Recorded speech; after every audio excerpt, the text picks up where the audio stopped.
आज के क्यूएनए में पहला सवाल, क्या अपने सबकॉन्शियस माइंड में अफर्मेशन भेजकर अपनी कुछ शारीरिक बीमारियों को ठीक किया जा सकता है? देखिए, हमारे अवचेतन मन या कहें सबकॉन्शियस माइंड में बहुत सारी संभावनाएं हैं। देखिए, इसे ऐसे समझो, जिस प्रकार आपका चेतन मन यानी कि आपका ये नॉर्मल माइंड, जब यह आपको कोई संदेश देता है कि आपको कोई फला फला चीज उठानी है तो आप उठा लेते हो, आपका ये शरीर उठा लेता है ना, क्यों, है ना? आपको कहीं जाना है तो आप चले जाते हैं। आपका ब्रेन आपको किसी को पहचानने के लिए कहता है तो आप उसे पहचानने की कोशिश करते हैं। आपको सिग्नल मिलता है कुछ अच्छा खाने का तो आप वह खाते हैं। मतलब आप सारा दिन में जो भी एक्टिविटीज करते हैं वह केवल चेतन मन की शक्ति होती है, जो कि बहुत मामूली है। लेकिन अवचेतन मन की कोई सीमा नहीं होती। जाने अनजाने वहां कुछ साधारण अफर्मेशन पहुंच जाती हैं, जिसकी वजह से वह चीजें हमारे जीवन में सत्य हो जाती हैं। लेकिन हम कभी जान नहीं पाते कि जो चीजें हमारे साथ हो रही हैं या हुई, वो क्यों हुई या क्यों हो रही हैं। असल में हमारा अवचेतन मन यानी सबकॉन्शियस माइंड इतना शक्तिशाली है कि यह आपके पूरे अस्तित्व को ही बदल सकता है, आपकी पूरी बायोलॉजी हिला सकता है। इसका एक सच्चा एग्जाम्पल है रामकृष्ण परमहंस। उनके जीवन की यह घटना आज हमारे पूरे मेडिकल साइंस के लिए एक रहस्य बन के रह गई है। जब उन्होंने गहरी साधना की थी स्त्रीण स्वभाव को अपनाने की, और वह अपनी इस सोच को, इस साधना को अपने गहरे तल तक ले गए, यानी सबकॉन्शियस माइंड तक ले गए।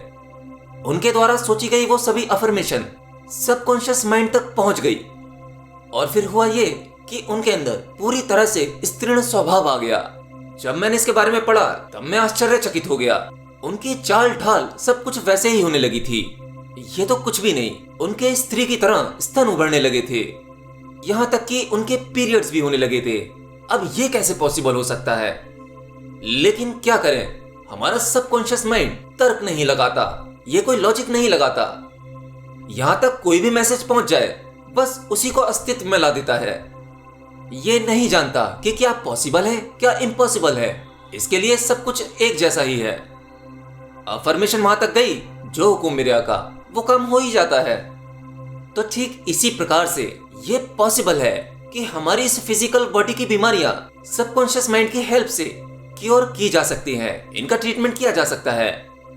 आपको कोई भी बीमारी हो या फिर आपकी आईसाइट वीक हो, अगर आप किसी प्रकार से ये मैसेज अपने सबकॉन्शियस माइंड तक पहुंचा दें कि आप ठीक हैं, तो मतलब आप ठीक हैं। बॉडी बिल्कुल उसी हिसाब से काम करने लगेगी जैसा सबकॉन्शियस माइंड इस बॉडी को संदेश देगा। हमारे सबकॉन्शियस माइंड का ऑर्डर ये बॉडी भी कभी नहीं टाल सकती, अब ऑर्डर कितना ही इम्पॉसिबल क्यों ना हो। और याद रखना, इसे आध्यात्मिक समझने की कोशिश मत करना। एक्चुअली ये एक प्रैक्टिकल वैज्ञानिक प्रयोग है। हमारे आज के विज्ञान ने सबकॉन्शियस माइंड पर ऐसे हजारों एक्सपेरिमेंट किए हैं। एंड लास्ट, मेरी एक बात याद रखना, मैंने कहा ऐसा पॉसिबल है।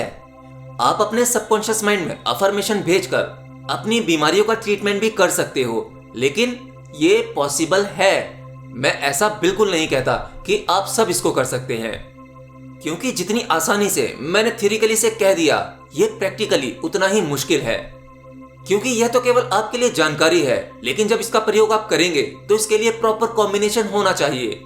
आपके भीतरी और बाहरी और वैचारिक अवस्था क्या होनी चाहिए, आप ये नहीं जानते, और जान भी गए तो ये इतना आसानी से आपसे नहीं होगा। लेकिन हाँ, पॉसिबल है।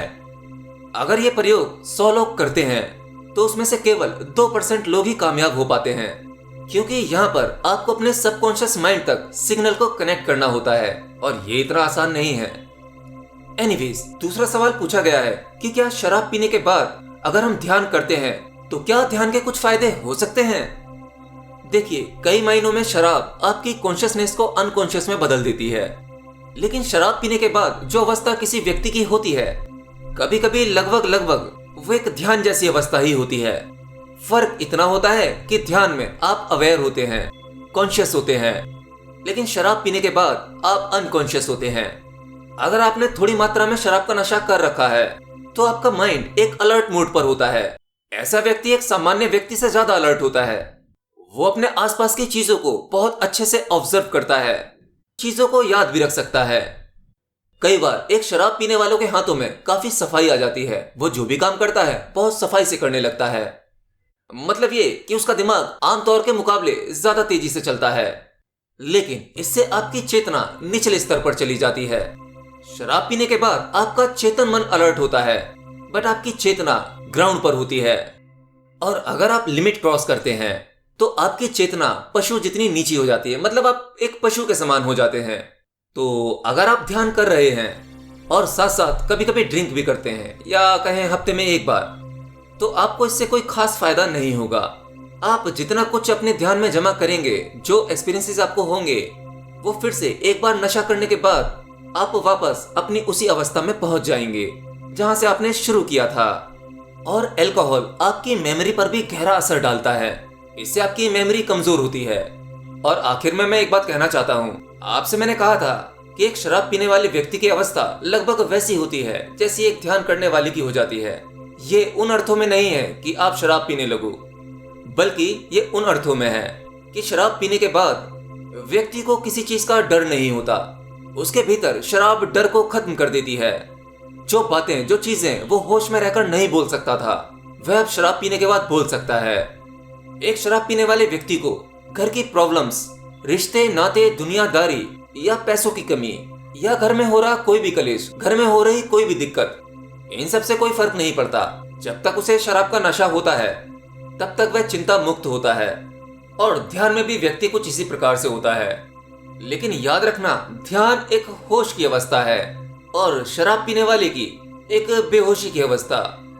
इससे उसकी चेतना बिल्कुल निचले स्तर पर जाएगी, वह आध्यात्मिक मार्ग पर कभी सफल नहीं हो पाएगा। एनीवे, आज के लिए 2 ही सवाल। बाकी अगर कोई सवाल हो तो मुझे कमेंट बॉक्स में लिखकर बता सकते हैं।